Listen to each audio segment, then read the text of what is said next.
Welcome to Attack on TCG, guys. It's Jeff, you know and love me. I'm bringing you another deck profile, bringing you the SS3 Bergamo Lockdown. So, as the name would suggest, we're using SS3 Goku. Pretty obvious what he does, guys. Pull one from your hand, put it into the discard pile, drop two from your life, add the energy. So, it's pretty basic. The retapping of energy once he's awakened, the drawing two when he flips initially.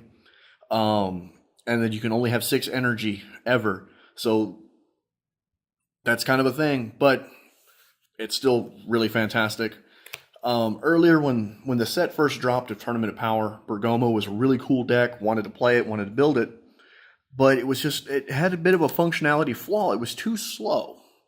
SS3 ramps it up so much more. So this is a really cool way to play it. So we're going to start off with the kind of basic meat of it, their U9 engine. You're going to start off with 4 of the U9 Striker Rosalie. I'm not sure how to say that name, but whatever. It's a basic play one, or it's a 1-drop. You look at the top 3, grab a U9, add it to hand. Then you shuffle your deck. So he's pretty basic.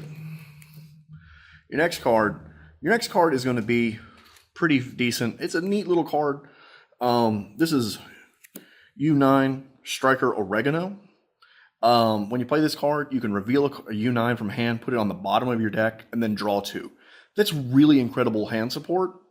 It's just really cool, and especially if there's a card you're just like, man, I really don't want this right now, and I don't want to lose it, so let me just put it in there. I can get it later. So it's just a good card. Next one is U9 Striker Hysup. I'm not sure how to say that one either. Weird name. Most of their names are spices or variations of a spice. He's got blocker, pretty fantastic. And his permanent is if there's another U9 on the field, you can drop him for free. Free blockers are always amazing. They're super great. Doesn't matter. If you can find a way to put a free blocker into your deck, do it. They're just good. Next is actually the MVP of the deck. And despite the fact that it's a Bergamo deck, this guy is still the MVP. It's Universe 9 Striker Comfrey. He is easily the best card in the deck. What he does is he's a 3-drop, but when you play him, the amount of energy you have on board, you can now drop a card from your hand for free based upon how much energy you have.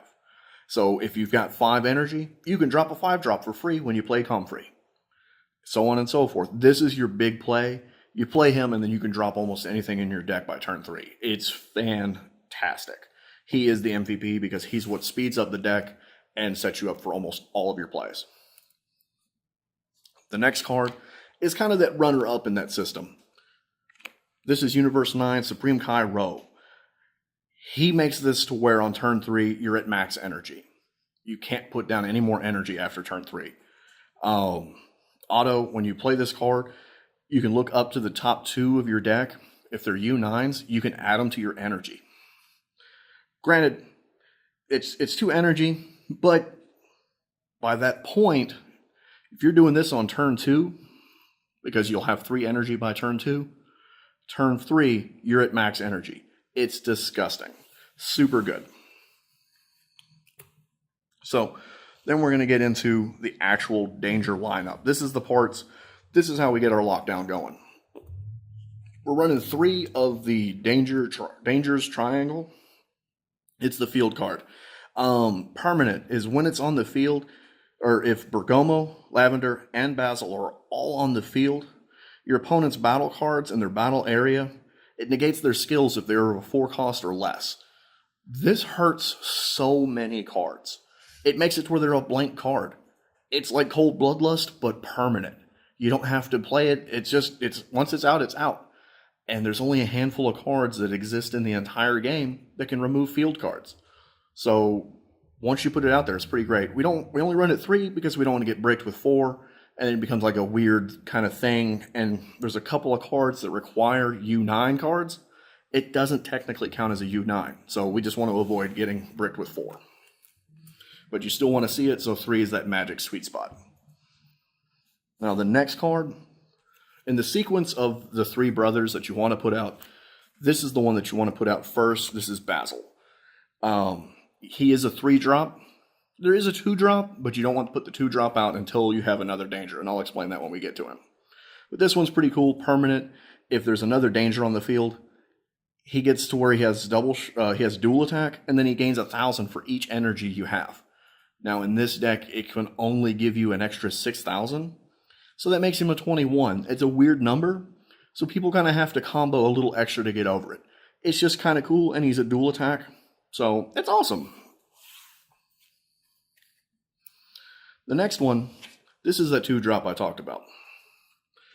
Trio de Dangers, Lavender. Auto, when you play this card, if there's another danger on the field, when you play this, you get to pop one of their cards that's of an energy cost of 4 or less. So it's good. It's just a good card.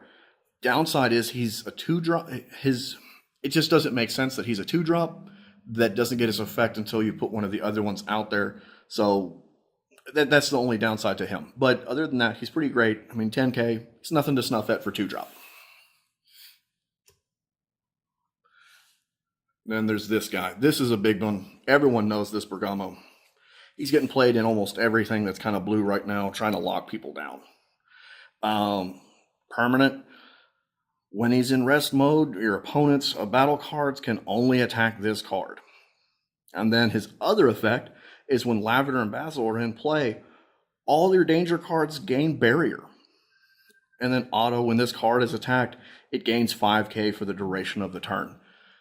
That's pretty awesome. And now here's the other thing, guys. He works like a sensu bean. This is permanent, and that effect will stack. So if people keep trying to swing at him, that's an additional 5 every single time he gets swung at. So if they're going ham and they're trying to blow him up, they're just feeding you. They're just feeding him, making him stronger and stronger and stronger. It's just really hard to get over this guy. And then because you have the other brothers on the field, he can't pop him with skills or anything. He's going to have barrier, so he's deliciously fantastic. Now the last one, we're only running 2 of these guys. It's the other Brothers of Terror Bergamo. He has double strike innately, and then his permanent is when Lavender and Basil are in play in your battle area, your opponent cannot place cards in their energy. This is a lockdown. So this is the lock, guys. You want to have 2 of these on the field. You want them in rest so their battle cards can't swing at anything. You want a Lavender on the field. You want a Basil. You want your field card. And then you want one of these guys out. If you can get all these cards out there, it's game. They can't do anything except for swing with their leader. And that's not going to be enough. You're going to have enough aggression and power at this point that it's game. You win. Congratulations. Yes, it is a little hard. You're seeing 7 cards that have to be on the field to make that happen. But you don't need that to still win. You can easily just have one Bergamo out there. You don't even need to have any of these Bergamos. You can just run the 5-drop. It's fine. There's options and chances. Things that you can do. But the beautiful setup is that you can lock people down. It's a 4-card set to lock them down to where they can't play energy and they can't do much of else, man. Like, they have no skills. So it's just fantastic. So that's your lockdown. Now let's get into the support. Our general blue energy support.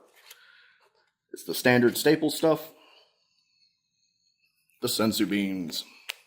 1-drop, retap 2, and it gives 5k for the duration. It's pretty standard. It's a fantastic card.